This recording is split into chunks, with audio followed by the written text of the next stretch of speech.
Allez, bonjour à toutes et à tous. Salut les crypto-dingos, pour ceux qui reconnaîtront la référence. On va, comme c'est lundi, on va faire comme tous les lundis. On va aller faire un petit tour d'abord sur le calendrier éco. Alors non, à la limite, on va d'abord commencer par flusher le Bitcoin. Comme ça, les crypto-dingos pourront aller ailleurs. Et après, on s'occupera donc des autres marchés et du calendrier dans la foulée. Alors, le Bitcoin, pas de grande nouveauté. Je vous ai publié, alors je leur ai envoyé à Cryptoanalyse, je ne sais pas s'ils l'ont publié encore ou sinon ça arrivera, je pense, dans la journée.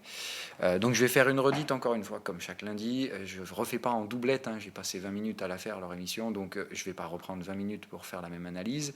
Je vais simplement en arriver aux conclusions et en passant toujours par les éléments techniques importants, les plus importants, hein. Donc toujours pareil pour moi en termes de contexte sur le Bitcoin, c'est-à-dire qu'en daily on est toujours, je pense, en train d'essayer de travailler et de trouver le support correspondant à ce cycle acheteur qui a été complètement passé à la baisse, hein. Donc attention, quand un cycle acheteur est passé à la baisse, généralement on remonte un peu à la fin pour chercher des vendeurs et puis après on a généralement un cycle très bear. Donc c'est toujours ce à quoi je m'attends, je pense toujours qu'on vient chercher cette zone de prix là. Je pense sincèrement d'abord qu'on risque malheureusement de rebondir une nouvelle fois avant, mais tout simplement par un rebond technique. Ce qu'on voit, c'est que le momentum est déjà en train de se préparer à ça. On a quand même installé un beau mouvement baissier. Bon, en gros, soit on continue de passer du temps à plat ici avant d'y retourner à la baisse, tout simplement, hein. C'est-à-dire que dans ce cas-là, il n'y a même plus de demande vendeuse plus haut.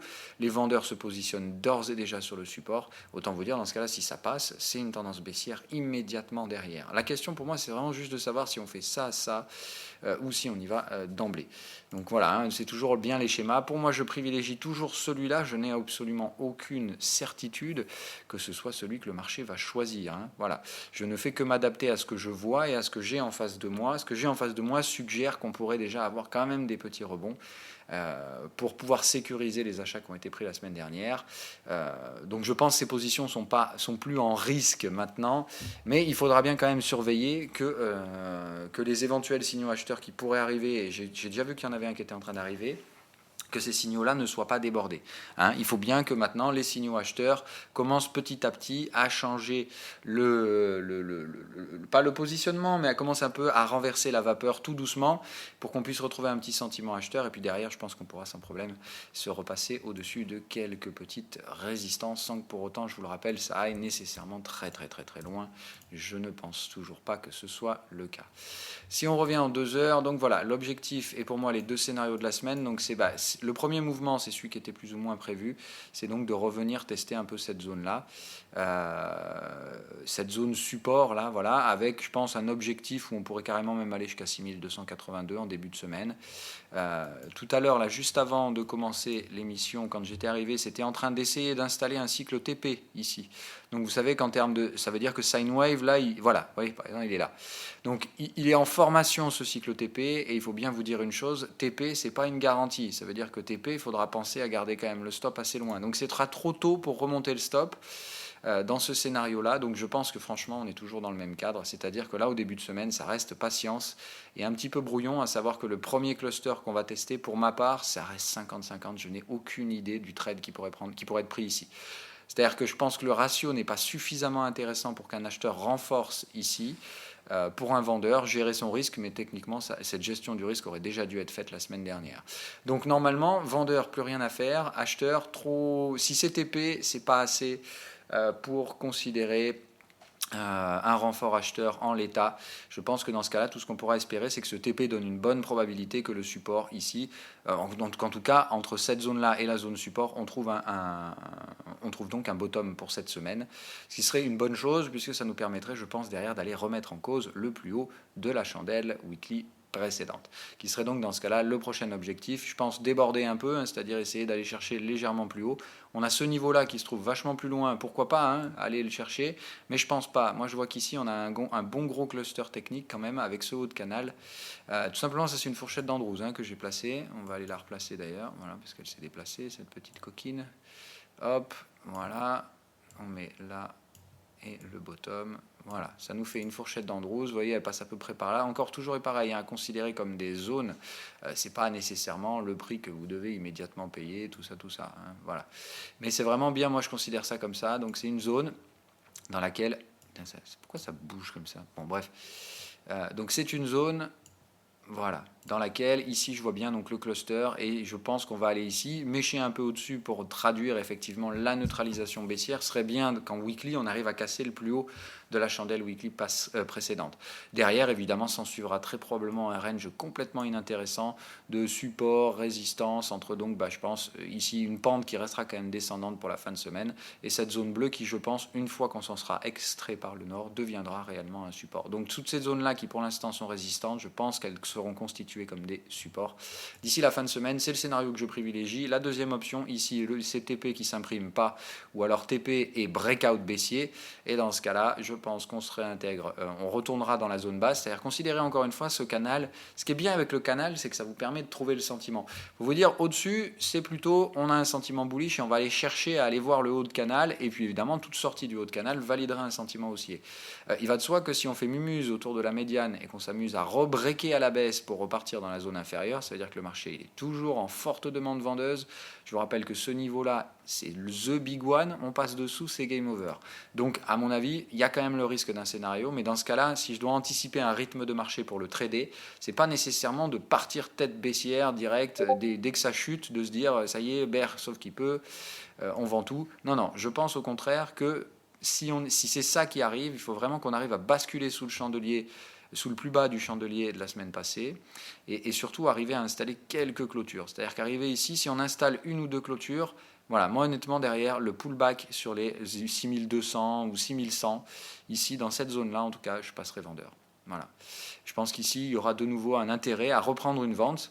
Hein, d'accord, donc se faire stopper et éventuellement tester un reverse proximité de cette médiane ici là, essayer donc de trouver bam un petit reverse avec pourquoi pas un petit signal en 15 minutes. Je pense que ça suffirait sans problème pour gérer son risque à proximité de cette zone de prix.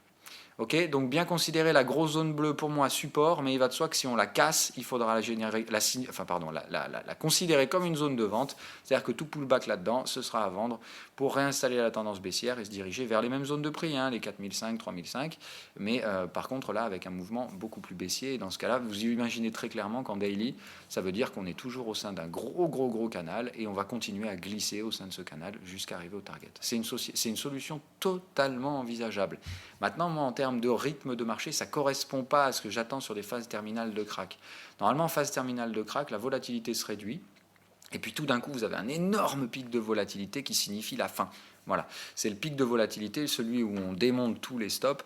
Et évidemment, derrière, après, plus rien pendant plusieurs mois. Et après, la tendance haussière peut se réinstaller. C'est vraiment pour ça que je pense qu'un petit pullback, on vient chercher là, on fait chier le monde une nouvelle fois, on fait FOMO. Et là, derrière, bam, on y va, bien violent, grosse volate. C'est-à-dire que là, je ne m'attends pas à ce que le mouvement soit brutaux. Mais vraiment, vous voyez, c'est d'un coup, paf, on fait tout et puis plus rien. Et on meurt pendant 4-5 jours, voire une semaine ou deux, et on mettra du temps, je pense, à arriver là-haut. Et derrière, même chose, ça se dégradera rapidement, et puis d'un coup, ça va paraboliser. Vous voyez, c'est-à-dire que je m'attends ici à ce que le rythme du marché soit vraiment, ça s'arrondit un peu comme on avait connu, on travaille, et puis au final, là, on se rend compte très vite que c'était fini, et qu'en fait, là, on va y aller.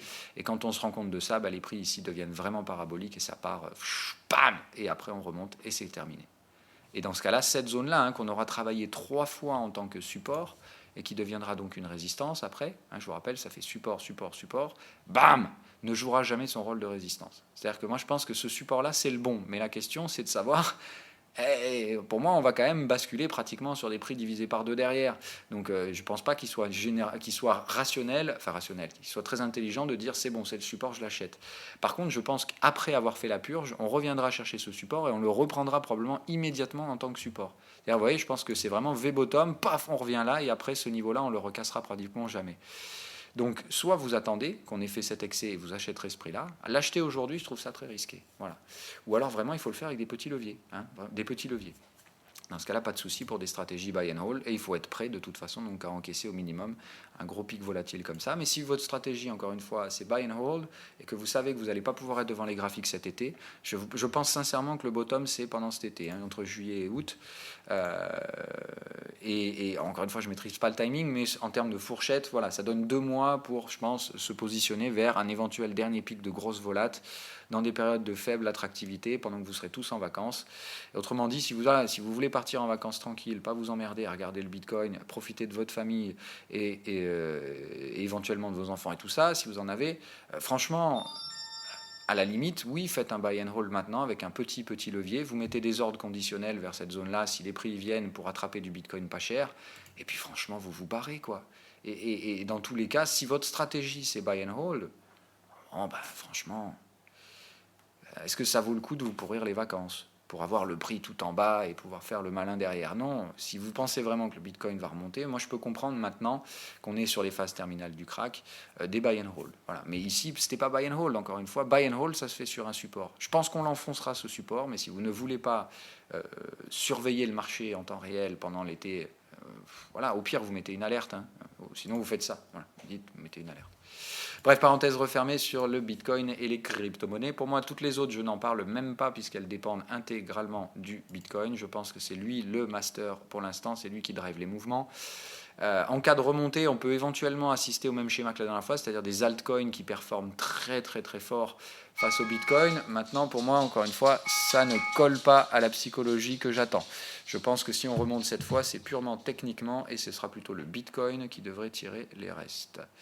Donc voilà, à voir, mais pour l'instant, donc je pense une semaine pas très intéressante sur le début de semaine. J'attends de voir la réaction sur les clusters, donc 6270 et 6109. Je veux voir un peu ce que le marché va nous y proposer. Est-ce que ce soit donc achat de la zone bleue après s'en être extrait? Mais d'accord, hein, l'achat pour moi ne se fait qu'après extraction. Il faut avoir testé la zone de vente, puis arriver dans cette zone d'achat dans laquelle, ici, pour ceux qui tradent à faible risque, on peut effectivement jouer un petit achat. Pour ceux qui ont déjà spéculé comme moi, ce sera un renfort. Et évidemment, une remontée des stops. Alors, on passe sur le reste des marchés. Alors, ça va être palpitant. Donc, cette semaine, qu'est-ce qu'on a? Alors, Draghi, bon, on s'en fout, il a déjà parlé.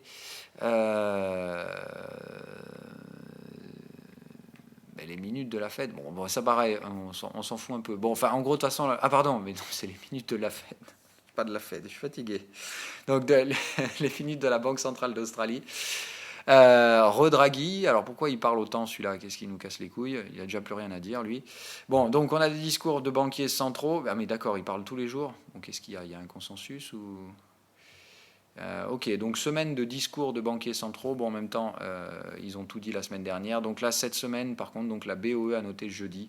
C'est à peu près tout. Donc on va regarder le GBP USD et le FTSE. Et le reste, on s'en fout. Voilà, donc c'est que des catalyseurs de banquiers centraux. C'est impossible à anticiper. C'est du vocabulaire. Donc très honnêtement, on ne va pas se compliquer la life. PIB NZD, oula, ça oui, ça va faire bouger notre AUD NZD. Donc vous voyez que pour la UD NZD, pareil, on va avoir une belle semaine. Banque centrale AUD, ça va être cool.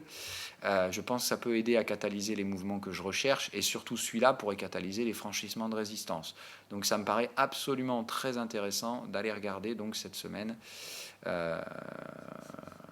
la partie AUD-NZD. On va d'ailleurs, je pense, commencer là-dessus. On va faire AUD-NZD, GBP, USD, FTSE. Après, on s'occupera du merdier des indices américains. Bon, enfin, eux, de toute façon, franchement, je pense que là, maintenant, mis à part avoir spéculé et attendre, il n'y a plus rien à faire là-dessus. C'est plus des marchés. Quand vous voyez ce qui se passe vendredi dernier, que les marchés finissent à plat, avec une volatilité intraday de 0,5%, waouh!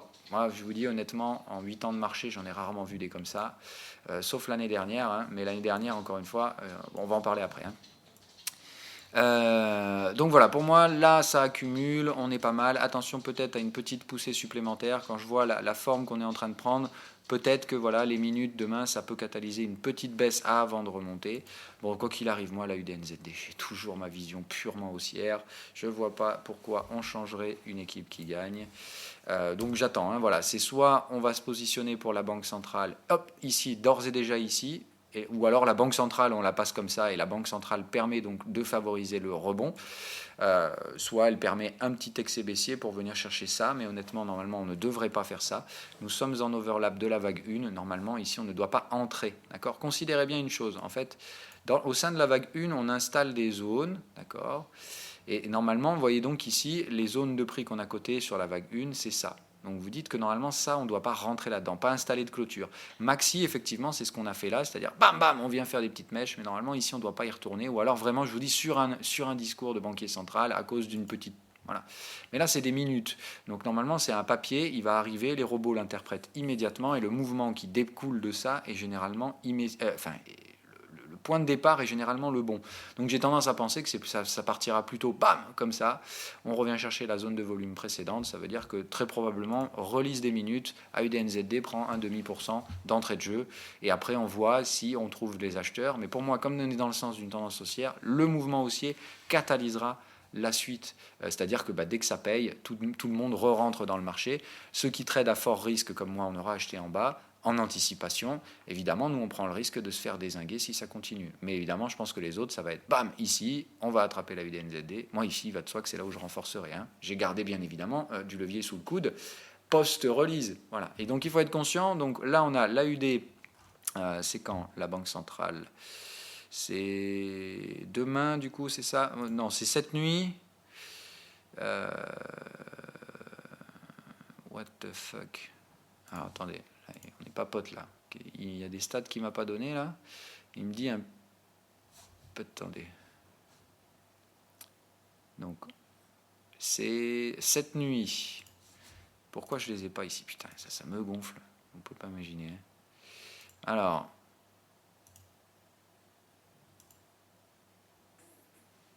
Pardon, c'est incroyable. Pourquoi ils ne sont pas ces putains de statistiques ici? Bon, comme quoi, il faut vraiment faire gaffe. Donc le GDP, ça effectivement, il nous l'annonce. Oui, ok, donc ça c'est dans la nuit du 21. Le GDP, c'est donc jeudi soir. Non.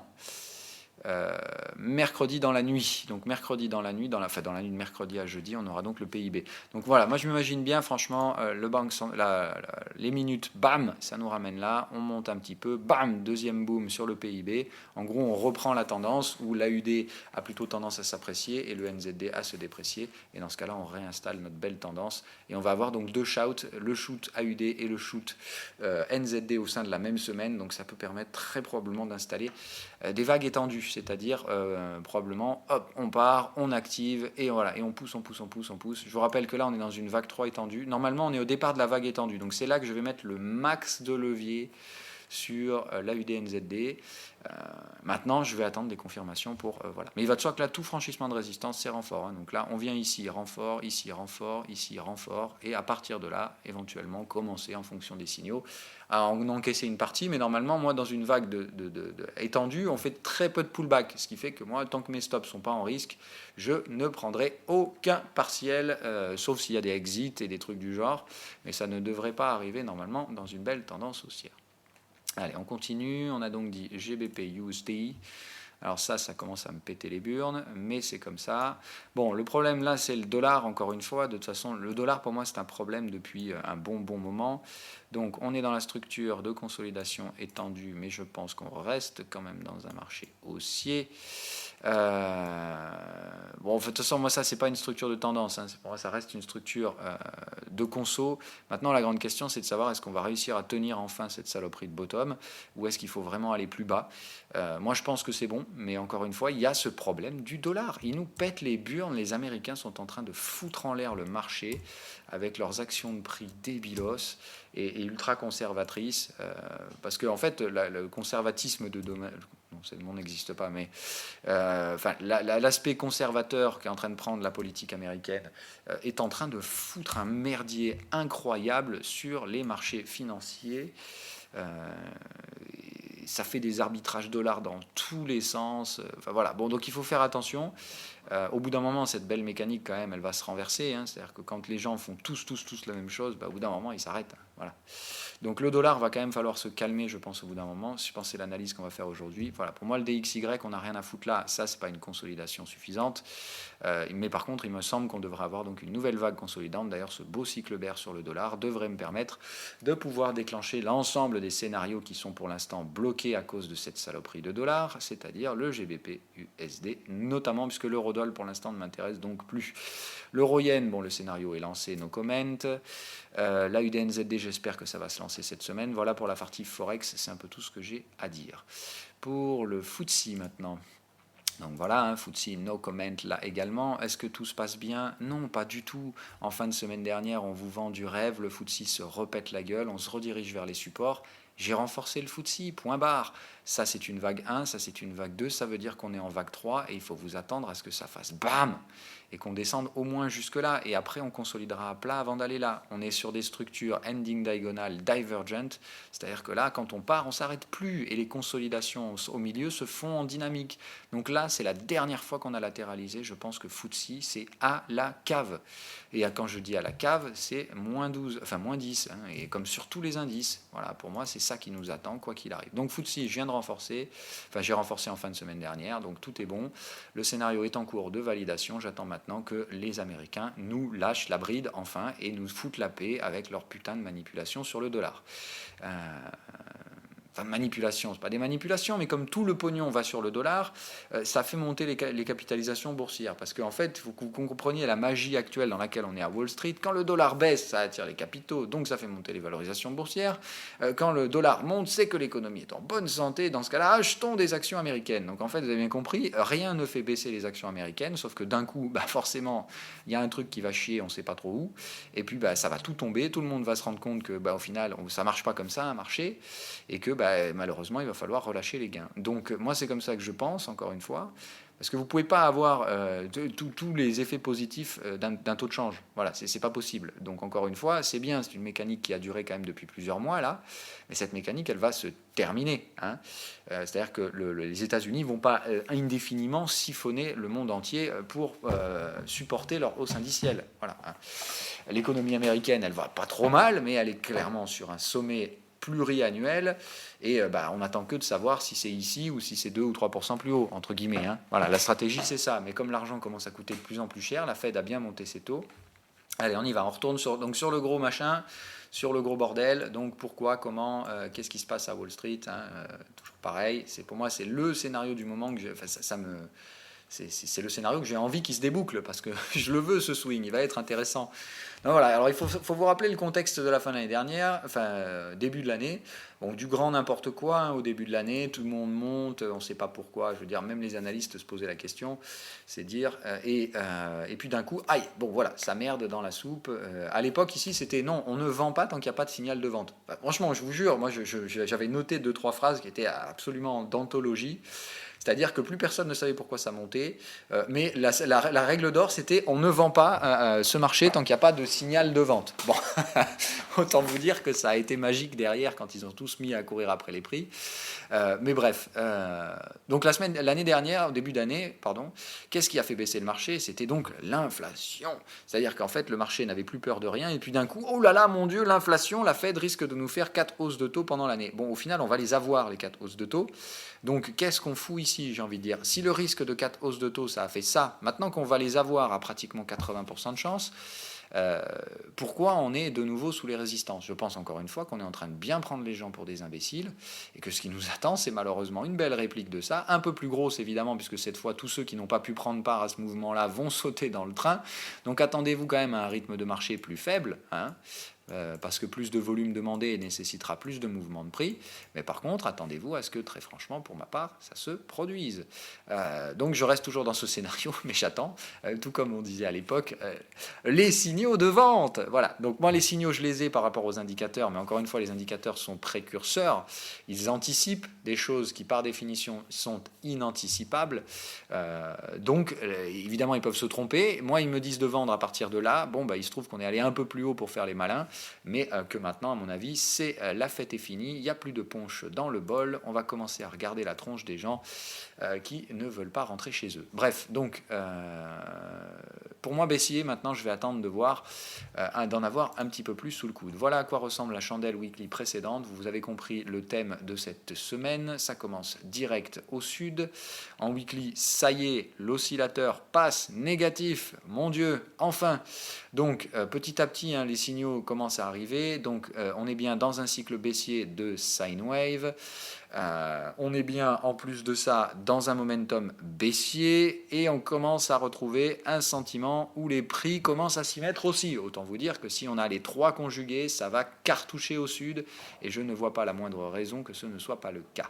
Donc on va surveiller, voir si c'est cette semaine que ça déclenche pour une raison X ou Y, soit parce que les Chinois montent au créneau après ce qu'a dit Donald Trump, ce qu'ils ont fait, mais pour l'instant ça reste gentil et comme je vous ai dit, c'est pas voilà, et je trouve ça ouf que le marché n'ait pas plus peur que ça, mais on va voir, hein, c'est peut-être encore une fois juste pour faire chier le monde. Donc le VIX prend 8% d'entrée de jeu, je vous rappelle ce que je vous ai dit la semaine dernière, entre aujourd'hui et mercredi, on va avoir les rollovers du futur sur le VIX, c'est-à-dire que les contrats futurs à expiration juin vont arriver à expiration, les contrats à juillet vont commencer à coter. Donc on va avoir 3 jours de rollover. Je vous rappelle que pour moi en ce moment, le truc qui fait que Wall Street s'en sort pas trop mal, c'est les ventes de volatilité très agressives dans un marché très peu liquide, donc purement de la manipulation sur le VIX, et c'est ce qui soutient tous les scénarios indiciels. Autant vous dire que quand ça va claquer le slip sur le VIX, vous allez comprendre que les actions, elles vous ont bien baisé la gueule pendant des mois. Donc, moi je pense que c'est ça le scénario. Après, encore une fois, entre ce que je pense et ce que je trade, il y a d'autres étapes qui sont le contexte du marché, le cadre technique et les signaux. J'ai bien les trois, je reste à la vente pour l'instant et jusqu'à nouvel ordre sur les actions américaines. Ça ne change pas. Je reste bien évidemment à la recherche d'achat de gold, ce que j'ai pris la semaine dernière, hein, donc tout très bien positionné pour l'instant. Je reste en bas pour l'instant, je travaille cette zone-là. D'accord, donc je reste en travail de la zone. On est venu probablement, je pense que ça on peut le considérer comme un test terminal. On voit que le momentum il a dit c'est fini les gars. Moi je m'attends à bam, invalidation du breakout à venir dans pas longtemps. Il suffit que les actions se cassent la gueule, que le dollar arrête de nous péter les burnes et puis vous verrez ça va aller très très vite. Donc je m'attends cette fois à ce que celle-là ce soit vraiment un gros piège. Donc ça c'est très probablement une mèche à laquelle il faut s'attendre. En fait, si vous regardez en weekly, voilà, le gold, je vous avais dit, il nous fait souvent plusieurs trucs. C'est-à-dire que le gold, soit il nous aurait préparé ça, c'est-à-dire quand il nous a fait la semaine de baisse, il nous aurait fait le doji et on serait reparti directement à la hausse, vous voyez, sur cette chandelle-là. On ne l'a pas fait. On a accumulé. Donc je m'étais dit, soit on va en lancer une, mais tellement énorme qu'on va se retrouver là en fin de semaine. C'est pas ce que le marché a choisi, pire que ça, donc il en profite pour nous enfoncer le support. Mais attention, je pense qu'on est dans le cas d'un truc comme ça. C'est-à-dire, voilà, il aime bien faire ça le gold. Hop, je vous enfonce la tronche, je viens chercher le support, et derrière, bam, que des achats, et avalement aussi à venir la semaine prochaine. Hein. Voilà. C'est-à-dire, en gros, on se stabilise cette semaine, on termine là, la semaine prochaine, bam. Donc je m'attends à une réactivation, typiquement un truc comme ça, c'est-à-dire du bon gros V-bottom et des invalidations de breakout. Pour l'instant, ça me paraît agressif de passer tout de suite sur des leviers, c'est même quasiment complètement interdit, j'ai envie de dire. Mais voilà, je m'attends donc à ce que ce cycle bear, là, vous voyez, direct, il commence à trouver des blocages au momentum, on est dans des squeezes. C'est un peu les dernières zones support. Je pense qu'on peut aller un tout petit peu plus bas, voilà, 1267, histoire de dire, mais voilà. Vous voyez, en fait, ce qu'on casse, c'est juste cette trendline, c'est-à-dire qu'en gros, ici, il y avait franchement de quoi acheter, mais apparemment, on ne trouve pas assez d'acheteurs, on se remet une petite méchasse. Par contre, derrière, je pense que quand on va partir, c'est toujours pour la bonne. La question, c'est de savoir quand. La semaine dernière, on s'est donc fait bien piéger, pour moi, sur l'ensemble des scénarios, hein, ça allait aussi sur le GBP USD, et donc, pourquoi je me fais niquer timing gold et GBP USD? Tout simplement parce que c'est encore ce putain de dollar. Hein. C'est lui le plus gros emmerdeur de tout ce marché. Bref, on est donc dans la zone de breakout ici. Il me semble totalement normal qu'on récupère des acheteurs. Maintenant, la question c'est quand et comment. Donc, on attend des signaux au minimum en 2 heures. Donc, moi, je pense que c'est soit 2 heures, on revient valider le break, c'est un signal pour passer en levier. J'ai déjà pris ma position spéculative parce que c'était la zone de prix qui m'intéressait. Maintenant, point barre, c'est tout. Soit ça continue de tomber et dans ce cas-là, éventuellement, je prendrai des petits renforts selon le money management. Soit en tout cas, ma position spéculative, elle est prise. Je laisse faire. J'attends qu'on casse des résistances. Tant qu'il n'y a ni l'un ni l'autre, on ne fait rien de plus sur le gold que rester spéculatif. Le gaz, ça y est, tout doucement, on y va, mais on franchit cette damn resistance depuis le temps. Alors le truc, c'est comme il n'y a plus de frein Hein, sur le gaz, bah, je pense qu'on va chercher les targets. Hein, donc maintenant, on va dire doucement mais sûrement. En daily, quand même, faire gaffe. Donc il y a cette zone-là, donc ça nous donne 3,90, 3,09, pardon. Mais comme ça correspond à Kutchi, c'est-à-dire qu'en termes d'historique de prix, 3,90, il n'y a rien. Voilà. Donc je me dis ici, c'est malheureusement, Sinewave, il identifie cette zone, mais techniquement, elle ne correspond à rien. C'est-à-dire que là, on n'a laissé aucun volume, donc je pense que malheureusement, on ira au-dessus de ça, et je pense qu'on se rejoint au moins à la zone de volume. Et donc on a un 61% qui me semble être un cluster bien plus intéressant vers les 3,22. Donc à surveiller quand même, s'il commence à y avoir des signaux, par exemple 2 heures type exit, qui se ramène la tronche ici vers les 3,95, 3,91, on est à 50% de retracement. Ça peut jouer dans ce cas-là juste un aspect FIBO, et voilà, c'est pas impossible. Maintenant, techniquement, en termes de demande de prix, il n'y a pas de niveau ici, ce qui fait que j'ai tendance à penser que c'est pas ici qu'on s'arrêtera. What else? Donc on a vu la partie FX, on a vu la partie Como. Allez, les taux. Donc les taux, même chose, c'est parti, ça s'oriente à la baisse. Donc petit à petit, je pense qu'on a ce qui m'intéressait. C'est-à-dire que le pognon se casse des actions pour aller vers les contrats de taux. Donc fly to safety. Donc comment se peut-il encore une fois que ce putain de dollar soit monté et surtout que les actions soient parties à la hausse en fin de semaine. Ce n'est pas normal. Voilà, c'est anormal. Les mouvements de marché qui se trouvent en ce moment sont complètement fous. Mais encore une fois, le marché peut être irrationnel. Par contre, au bout d'un moment, ça se paye. Ça, c'est clair et net. Et je pense qu'on arrive au point où ça va se payer, et ça va se payer très cher. Par contre, les taux en zone euro, je vais les prendre. Hein. Ça, je vous le dis, ça, c'était prévu. Donc, on est sur la phase de pullback, c'est-à-dire que je ne vais pas jouer la vente des taux parce que ça ne m'intéresse pas. Hein. Mais je laisse tomber les taux de 10 ans US que je rachèterai également, mais eux plus bas. Je m'attends à ce que les taux US ici, donc encore une fois, vous avez compris, ça veut dire quoi? Ça veut dire que ça va baisser plus fort aux États-Unis qu'en zone européenne. Hein, donc encore une fois, ça veut dire quoi sur l'euro-dollar? Voilà, normalement, vous avez bien compris, je pense que cette semaine, on arrête les conneries sur le dollar. L'économie américaine, pour une raison X ou Y, sera un petit peu défavorisée, et on devrait avoir donc une recherche beaucoup plus forte des taux à 10 ans américains que des taux en Europe, ce qui m'invite à penser qu'en Europe, on aura juste un pullback dans la zone bleue. Donc c'est bien ici, hein, encore une fois, que je cherche à acheter. Les différents supports que nous avons mis à notre disposition sont donc là. Celui-là, il est déjà testé, donc je ne le considère plus comme un candidat potentiel.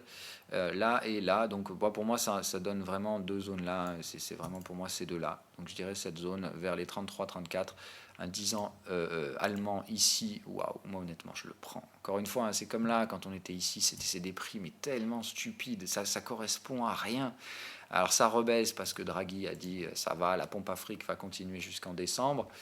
Mais encore une fois, quoi qu'il arrive, le marché, il n'est pas là pour profiter de ça. Il est là pour anticiper la suite. La suite, c'est des taux en Allemagne qui vont se retrouver très très hauts parce que l'économie allemande, elle commence sérieusement à montrer des signaux inquiétants.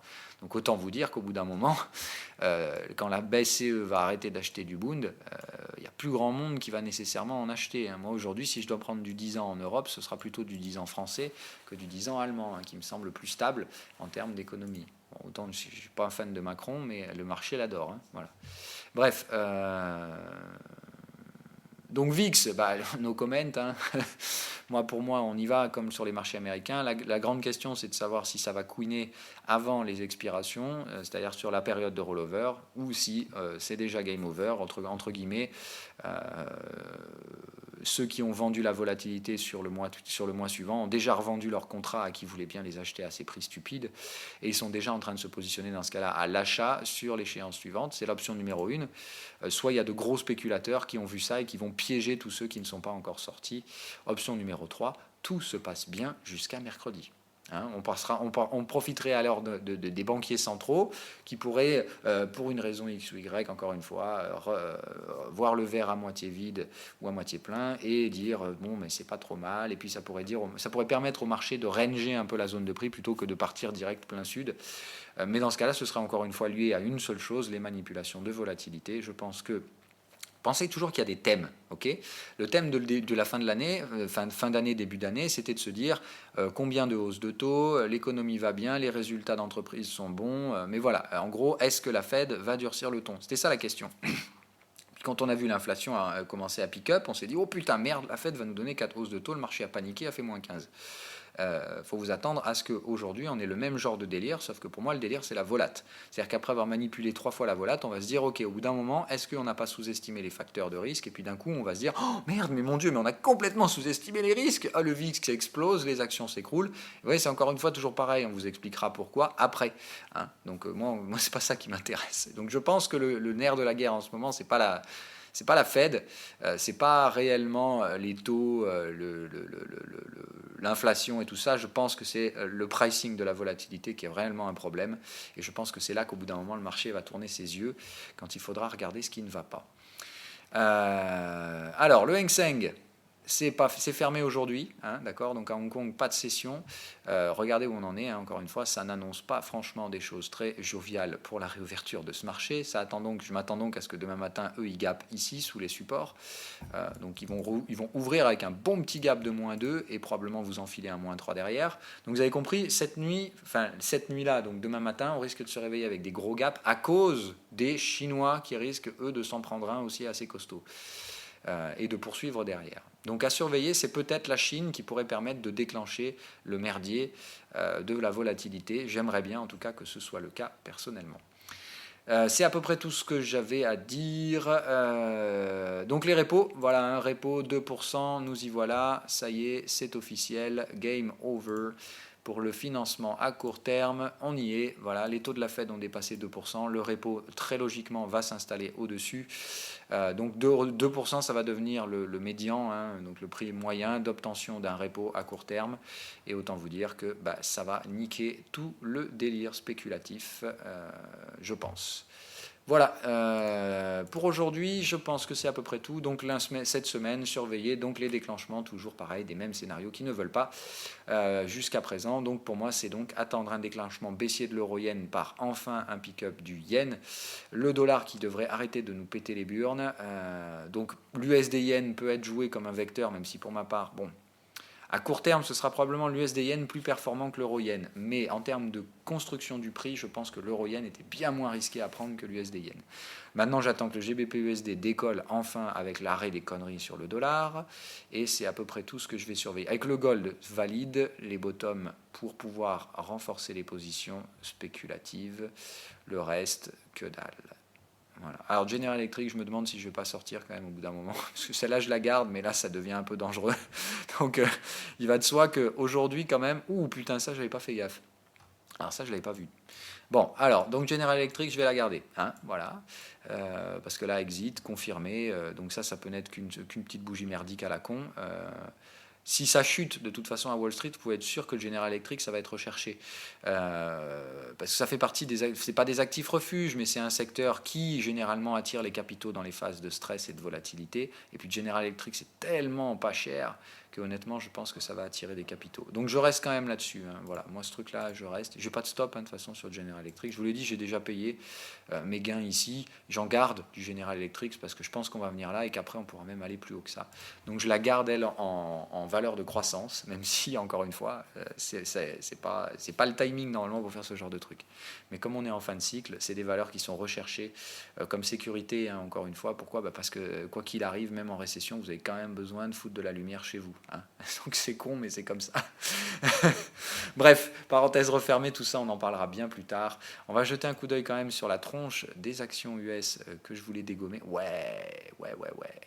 Aïe, bon, Boeing, ça c'est vraiment chouette, hein, ça m'intéresse. Donc vous voyez, on est toujours bien au sein du cycle exit. Ça tente le break, ça échoue.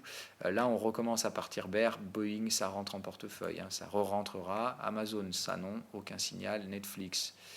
Ah, Netflix, on a déclenché le TP.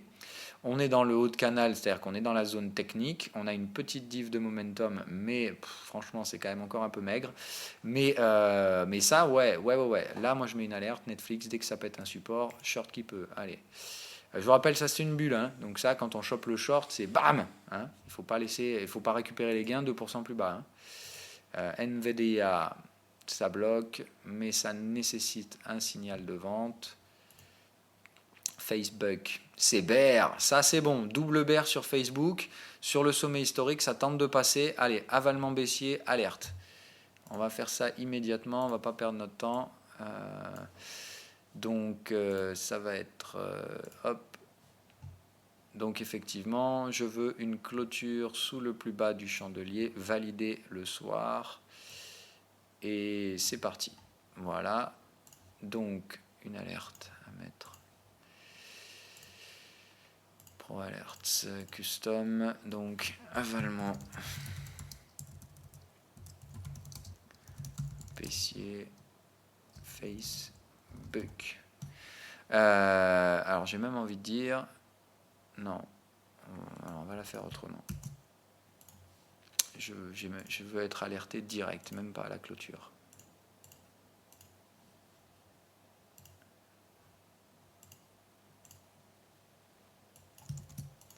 Voilà, donc dès que Facebook arrive à casser en intraday le plus bas du jour précédent, ce sera probablement aujourd'hui d'ailleurs, je prends une vente avec une stop au-dessus du sommet, pas de levier de dingo, mais ici on a bien un bon gros cycle bear, on a une grosse div et vous voyez le momentum a déjà commencé à se renverser, c'est-à-dire le momentum fait déjà des plus bas que le précédent et nous on continue de monter, je pense que là c'est terminé, dès qu'on arrive à refluer sous le sommet historique, c'est game over, retour en partie basse. Et là aussi, ça va pas être joli. On a ce gros gap là à revenir fermer et je pense que ce sera l'objectif de ce trade. Donc effectivement, là, voilà, tout ça, ça va rentrer en portefeuille. Google, bon, ça, je l'ai pris la semaine dernière, no comment. On verra ce que ça va donner. Mais ça a été pris. Hein. Ça, j'en ai en portefeuille. Apple, alors toi, je vais te cartoucher, ma grosse, quand ça va arriver. Je vais pas te rater. Donc j'attends encore un petit peu pour Apple. Ouais, j'ai mis mon alerte là pour la validation. On est venu la toucher. Donc aujourd'hui, soit Apple enfonce le support et je pense que c'est parti. Vous voyez, break.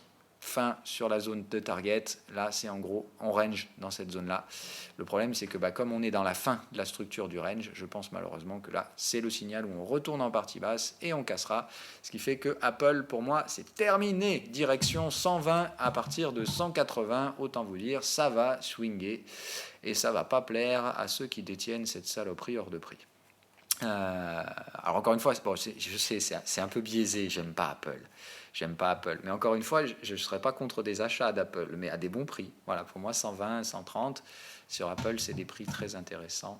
Là, les prix sur lesquels on est, c'est juste des prix à imbéciles. Hein. Si vous achetez ces prix-là, ça vous regarde, mais moi, je pense qu'ici, il faut être fou allié pour acheter ce genre d'equity. Et Tesla, toi aussi, ma grosse, je t'en remets une. J'attends là aussi un avalement baissier pour rentrer. Là, je ne sais pas pourquoi il y a eu un sell entry, je n'ai pas vendu ici. C'est parce qu'on avait fait un exemple de placement de stop et compagnie. Non, je n'ai pas vendu ça encore. Hein. Voilà. Pour le moment, j'attends un cadre technique. Je ne vois rien du tout. Donc, je ne sachant pas ce que c'est que ce machin que j'ai devant les yeux, je ne traite pas. Hein. Voilà. Donc, pour l'instant, rien à faire. J'attends le passage dans un cycle vendeur. Pour être sûr, Tesla, même chose. Celle-là aussi, je vais lui cartoucher la tête dès qu'elle va repartir à la baisse. Maintenant, la question, c'est quand. Pour l'instant, Elon Musk achète ses propres actions. Même les investisseurs, enfin même les analystes sont en train de dire qu'il fait peut-être une grosse connerie à acheter ses propres actions maintenant. Mais voilà, de toute façon c'est la dynamique Wall Street. Hein, ce qui fait monter les prix, c'est surtout des éléments techniques du style rachat d'actions, soit par les entreprises, soit par leur PDG. Mais c'est comme ça. Bref, donc on laisse faire. Mais moi, cette semaine, je pense que quoi qu'il arrive, c'est du bear. Après, on va voir, ça peut aller un peu plus haut. Je vous rappelle que sur une vision purement technique, c'est pour ça que ça me gêne en fait toujours les marchés américains, c'est que sur une vision purement technique, on a toujours ce gap-là que le marché peut chercher à aller refermer. Parce que c'est vraiment un gap où en plus on n'est pas revenu visiter le plus bas du chandelier. Et ça, généralement, le marché n'aime pas du tout ces trucs-là. Donc il faut se dire qu'ici, on peut... En fait, le marché peut vouloir ne pas baisser, quoi qu'il arrive. Pardon, Kim Jong-un, voilà. En fait, le marché peut très bien n'en avoir rien à foutre de tout ce qui peut se passer pour une raison purement technique. Aller refermer ce petit bout de gap ici. Et je peux très bien, vous voyez, on vient juste faire ça, et derrière, bam, c'est l'hécatombe. C'est ce qui pourrait, par exemple, servir à dire, en gros, on a besoin de 3 jours à faible volatilité pour terminer les contrats VIX, permettre au marché de remonter ici, de venir clôturer le gap, et derrière, après, game over. Mais vraiment, après, c'est-à-dire, on relâche la pression, plus personne n'achète, les repos à 2% font que les supports vont vraiment pas être spéculés, et en fait, on va probablement les enfoncer les uns après les autres, dégrader complètement le sentiment acheteur. Derrière, tous les suiveurs de tendance vont se rendre compte qu'il n'y avait pas de tendance haussière au final. et qu'on les a bien enflés une fois de plus, et qu'au final on est toujours dans un range, évidemment, quand on se retrouve au milieu du range avec la partie haute qui a été vendue, on fait quoi? On vend pour aller dans la partie basse du range, et vous avez compris. C'est-à-dire qu'en fait, ici, ça reste sentiment bullish, mais il n'y a que les spéculateurs qui vendent ici. Là, tous les suiveurs de tendance vont se dire, oh putain, merde, en fait, c'était peut-être pas haussier, on va peut-être chercher à vendre le bas du range, direction bas du range, sauf que quand on sera là, après avoir fait les cons pendant 3 mois, très probablement, on va enfoncer ces bottoms de range. Voilà, allez, c'est mon sentiment, on verra bien. Donc cette semaine, surveiller les indices américains, soit direct dès le début de la semaine, soit attendre mercredi, jeudi, que dans ce cas-là, les futurs VIX soient terminés, clôturés, pour que Wall Street puisse tranquillement dire « on a réussi à maintenir la bête jusqu'à la clôture des futurs ». Voilà, donc attention, des expirations, la plupart du temps, on s'en fout. Mais comme là, tout tourne autour de la volate, qu'il y a quand même des montants assez importants dans un marché très peu liquide, voilà, c'est bien ça, dans la structure de prix, ce qui m'inquiète, c'est qu'on a des gros montants sur les futurs VIX qui ont été vendus la semaine dernière dans un marché qui est très peu liquide. Donc la question, c'est que s'ils doivent sortir en panique et qu'il n'y a pas d'acheteurs, ils vont se faire déboîter. C'est pour ça que je vous ai dit que ce jeu de volatilité était très dangereux, surtout que je pense que cette manipulation, c'était la dernière. Donc soit tout se passe bien, ils auront bien réussi leur coup une dernière fois, soit ça chie dans le potage et ça va leur coûter un max de pognon, parce qu'il n'y a pas de personne en face pour revendre la volatilité.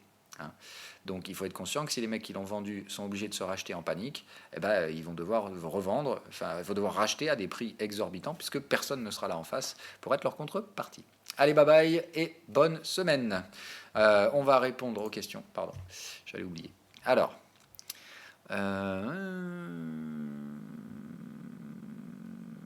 tu te bases souvent sur la fermeture des cours pour faire des projections, mais avec le marché crypto. Alors, j'ai déjà répondu à cette question, il me semble. Je me plante peut-être d'émission là. Non, pourtant j'ai bien pris celle-là. Alors attendez. Ah oui, remarque, il y a eu le week-end. Oh putain, je suis crevé, ma parole. Alors oui, donc mais il me semblait que cette question, j'y avais déjà répondu. Alors oui, mais il faut être conscient qu'encore une fois, quand les gens analysent les graphiques, ils regardent les clôtures. Donc la clôture, elle est importante par l'aspect psychologique qu'elle induit, puisque de toute façon, elle va laisser une trace. Il faut être conscient que le daily, c'est un time frame qui est regardé par des millions de gens. Donc la clôture daily, pour moi, reste importante quoi qu'il arrive.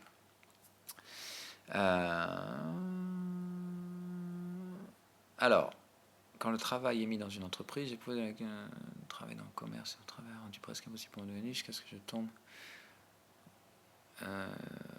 Ok, alors je ne sais pas à quoi tu fais référence. Alors, le Nasdaq 100. Oh, quand même! Non.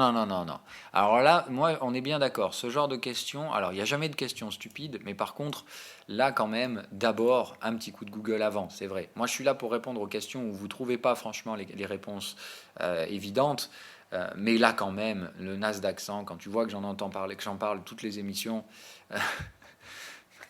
Bitcoin sur le Nasdaq, non, bon, enfin bref, là ça part en couille. Alors, il faut bien différencier les deux choses, l'or physique et l'or papier, d'accord. Moi, je pense que l'or papier, ça reste un marché qui peut baisser, mais c'est majoritairement à cause du dollar. Voilà, le problème, c'est le dollar. Et le fait qu'aujourd'hui, par rapport aux actifs refuges, on a de plus en plus d'opportunités.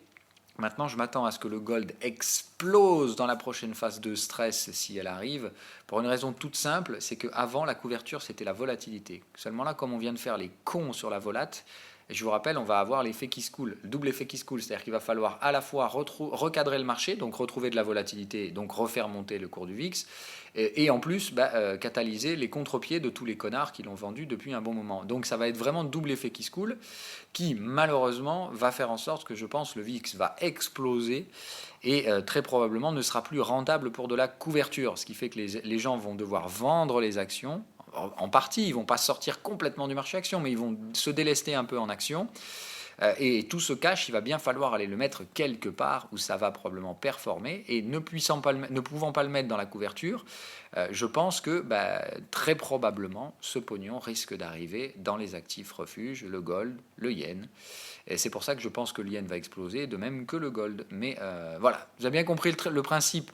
Comme les taux, de toute façon, maintenant, vont être obligés d'aller à la hausse, les contrats de taux vont produire un rendement, mais à court terme, un rendement très faible. Ce qui fait que il y aura quand même un attrait sur les taux, ce qui fait ils vont quand même acheter des contrats de taux, je pense, ce qui fera baisser les taux. Hein. Rappelez-vous le schéma. Il faut comprendre, hein, voilà. Mais quand le USDY baisse, ça veut dire que les gens achètent les contrats d'auto, achètent les T-bonds. Hein, ce que je faisais moi. Hein, donc il faut bien être conscient de ça. Non, moi je vendais les T-bonds. Voilà. Et les T-bonds, je vais les vendre. Je les revendrai, mais je les revendrai par là. Voilà. Donc il faut être conscient que les taux sont drivés à la hausse. Ce qui fait que quoi qu'il arrive, on est dans une tendance haussière. Donc même si une phase de stress se met sur les marchés, les taux vont quand même être recherchés, mais moins. Ce qui fait qu'en fait, on a tellement fermé de portes entre le VIX et les taux que pour moi, le pognon, il va bien falloir qu'il aille quelque part. Et je pense que là où ça va performer comme un connard, ça va être le gold.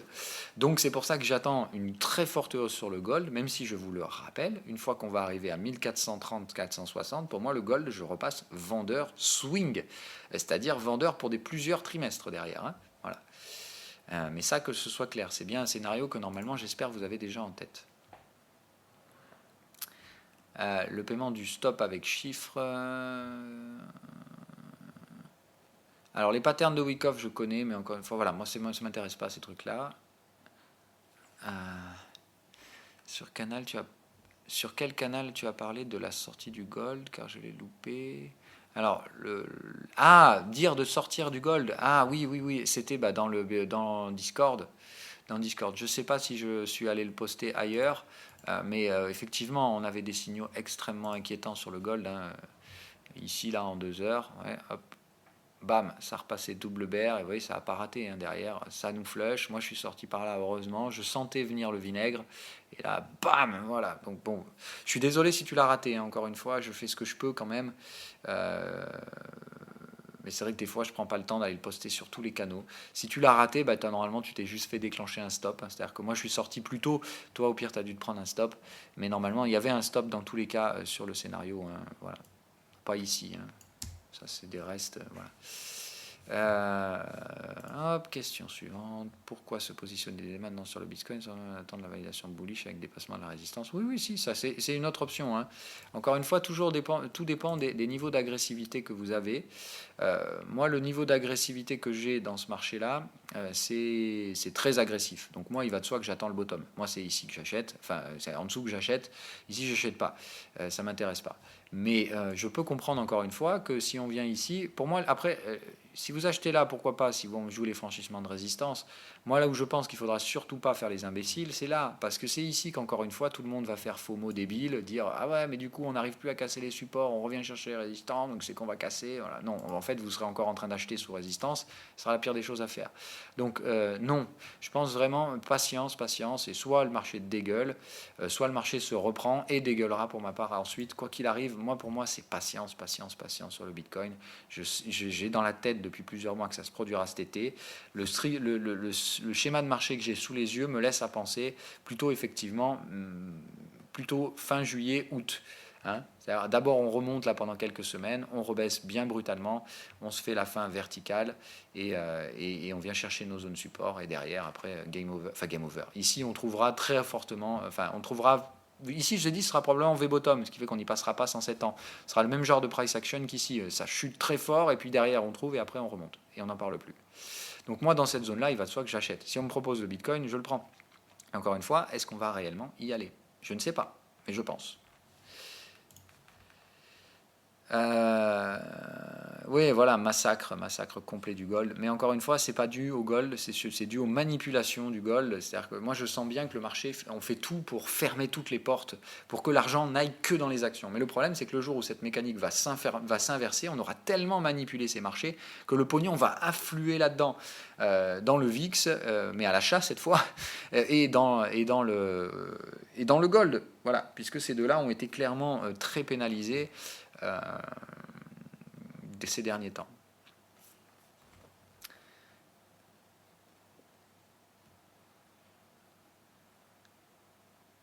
Alors, oui, ah ben voilà, bon ça c'est bien, vous répondez pour moi. Mais effectivement, c'est le même avis que moi. Hein, voilà, moi dès que j'entends parler de graphique en log, c'est qu'il y a une bulle à cacher.